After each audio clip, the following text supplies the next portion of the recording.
আম্মুর করা ছাদ বাগান। তারা অক্লান্ত পরিশ্রম করে এই বাগানটার জন্য। যখনই আব্বু আম্মু সময় পায় তখনই চলে আসে ছাদে, আর তাদের এই গাছগুলোকে সুন্দর মতন গুছিয়ে পরিষ্কার পরিচ্ছন্ন করে।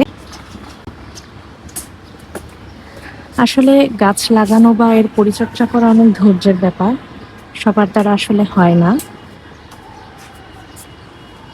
শহরের মধ্যে আসলে যারা থাকে তাদের জায়গার অনেক কমতি থাকে, তার মধ্যেই আর কি যতটুকু করা যায়।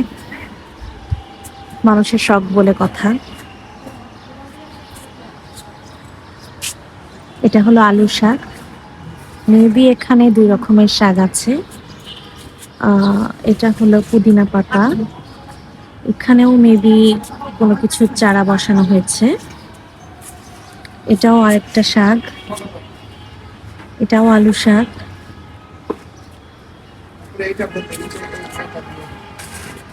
তারা যতটুকু পারে আর কি চেষ্টা করে লাগানোর। আসলে এগুলোর পিছনে অনেক পরিশ্রম করতে হয় আর সময়ও দিতে হয়।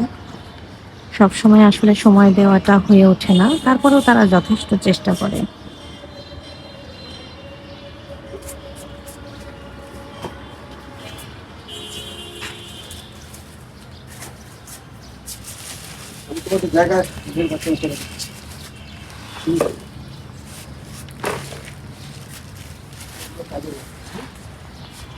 এত গাছ হাতে আসলে পানি দেওয়াটা অনেক কষ্টকর, তাই আব্বু পাইপ দিয়ে পানি দিচ্ছে গাছগুলোতে।